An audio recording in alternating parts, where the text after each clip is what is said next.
Shalom, I'm Rabbi Jonathan Ginsburg of the Ezra Habonim Niles Township Jewish Congregation. This video will be about Jewish prayer, just to explain the organization and structure of the evening service. The rubrics of our prayers come from the ancient sacrifices that our ancestors offered. The evening sacrifice was actually optional, and therefore our evening service is very short, and part of it was optional for a long time. It begins with the call to prayer, the Baruch Hu. There's a paragraph actually a little before that on a normal weekday. And we do the Baruch Hu also in the morning service. After the Baruch Hu, there are two basic paragraphs before the Shema. Consider this sort of a block with the Shema in the middle and protection on both sides.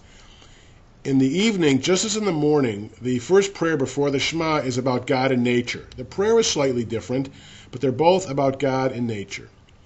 The next prayer, the second prayer before the Shema, the one right before the Shema, in the morning and in the evening, is about God, thanking God for the gift of the Torah and commandments. Now, one is called Ahavat Olam, the other is Ahavat Rabbah, but they're both about thanking God for the Torah and commandments. Then the Shema itself, some congregations recite it standing and some sitting. The old joke is in one congregation, half the people are standing and half are sitting, and they're fighting and screaming all the time. And they asked the oldest member, 96 years old, what was the tradition? He says the tradition was always to argue whether you should stand or sit. The ones who sit say you should sit because it's basically all from the Bible and you study the Bible sitting. The Reform movement really started standing for the Shema because of the holiness of the prayer and because it's so significant. In any case, the Shema is from Deuteronomy. Then there's a sentence that said, quietly except for Yom Kippur, Baruch Shem Kavod Malchuto Le'olam Va'ed, and then three paragraphs. The first is V'ahavta, and it has 10 commandments in it.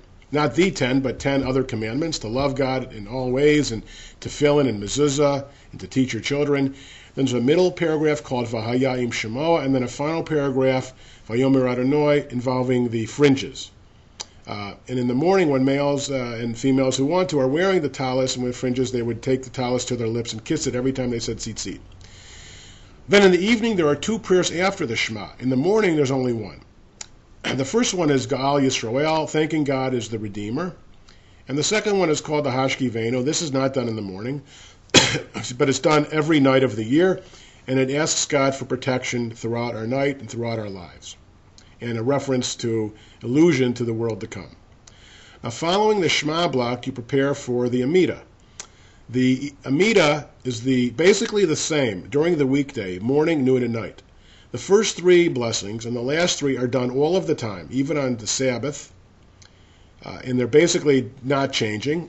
Most Jews have a different last blessing for the morning and afternoon and night. You may be familiar with Sim Shalom, which is done in the morning, and Shalom Rav, which is done at night, but they're all peace prayers.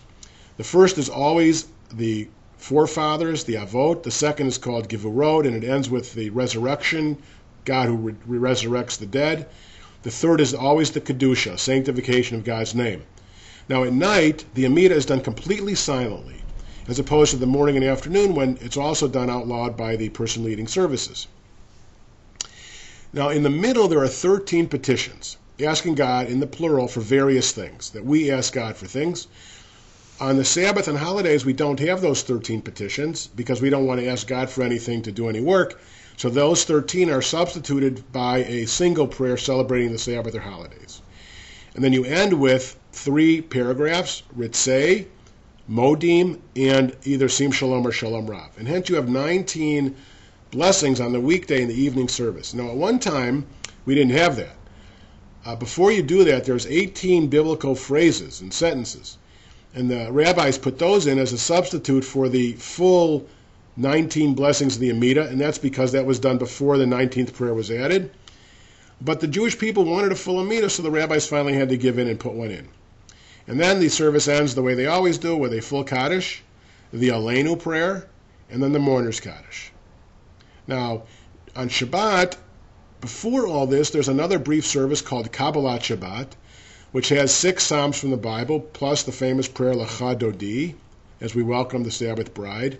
And you always end on Shabbat and holiday with a hymn, Yigdal, or in some synagogues do Adon Olam. So that's basically the structure of the evening service. And the only other big change would be on Yom Kippur, there's an extra paragraph added which you all know is called Kol Nidre. Hope that explains the basic structure of the evening service.